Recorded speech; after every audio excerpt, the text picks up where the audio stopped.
I was born in the States, but I grew up here in Korea. I went to an international school for 13 years of my life, which is everything.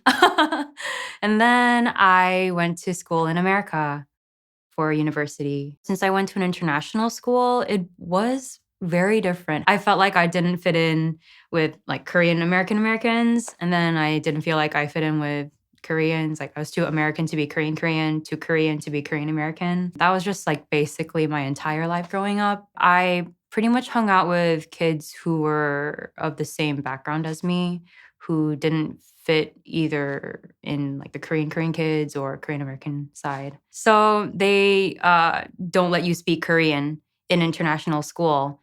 They only let you speak in English, learn things in English. Secondary language, they prefer you to learn like a completely new language other than Korean, which was interesting because we live in Korea.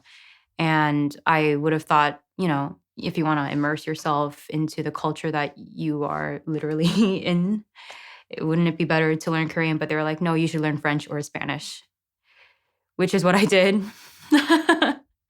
I learned French. You know how language is tied with culture and culture is just inherently tied with language? I feel that because I wasn't able to fully engage with other Korean peers in Korean, it has taken away a little bit from the Korean experience. Growing up, elementary, middle, high school, they were very much influenced by American pop culture. I did not listen to K-pop growing up. I listened to like Justin Bieber, Taylor Swift. That was like one of the biggest differences, I guess. The music, art, maybe even sports. I was more of like a swimming girl, but like everyone would play soccer. Not that swimming is really an American sport, but it's more westernized. As a third culture kid, it really kind of alienates you sometimes from, both sides. I don't think I would trade it for anything else in the world because it was very unique. It was very special and I enjoyed it. As I said before, I used to be a swimmer, but then I dislocated my shoulder.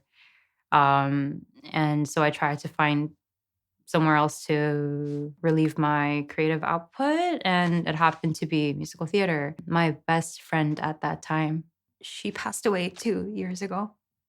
I was very shy and very self-conscious, but she was the one who helped me get on stage, and she's the one who pulled me into choir, into singing, into acting. Every time I do something that has to do with like either, in the entertainment side, like theater, music, I um I just always want to keep her in mind and be thankful to what she's brought to me. I went to NYU musical theater, not Tisch. I went to Steinhardt. So it was quite a bit of a culture shock for me when I went from Korea to New York. I thought I would be okay because, I can speak perfect English. Wrong. It was so hard to assimilate and to really get used to other people's microaggressions, particularly, and not so microaggressions. Just things like, oh, how come you're so good at English?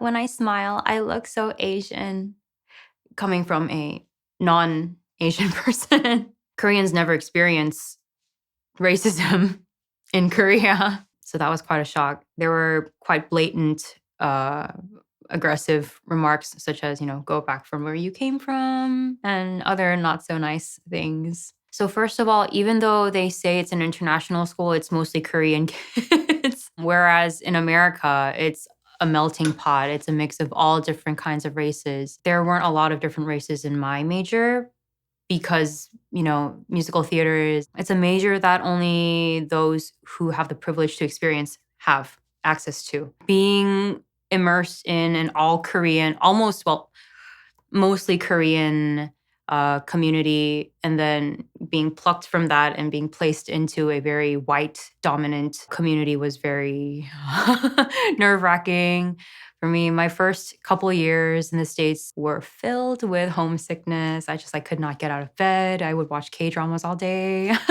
But I started coming out of that shell after I joined, my church, joined a Korean American society, like the student association. And I realized, oh, not all people in America are like that. And I have a couple really good friends who are not Korean, who love me for who I am instead of looking down on me.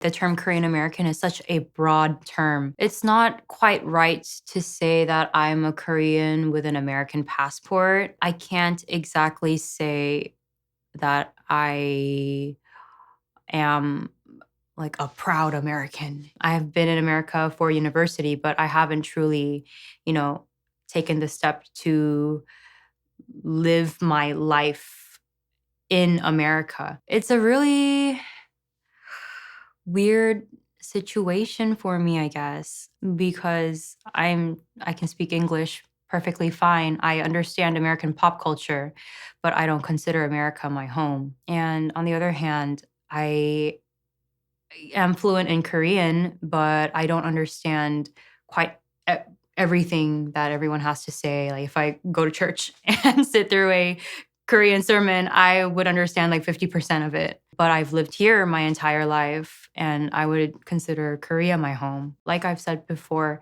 culture and language are so inherently tied together that you can't have one without the other. This is why I want my future kids to learn Korean because that's my culture and that's their grandparents' culture. Culture is so special. It makes you unique. Each person has their own unique differences. Their differences and uniqueness can contribute to the future of the culture, the family, um, society in general. My name is Eunice Yein Lee, and this is my Korean American story.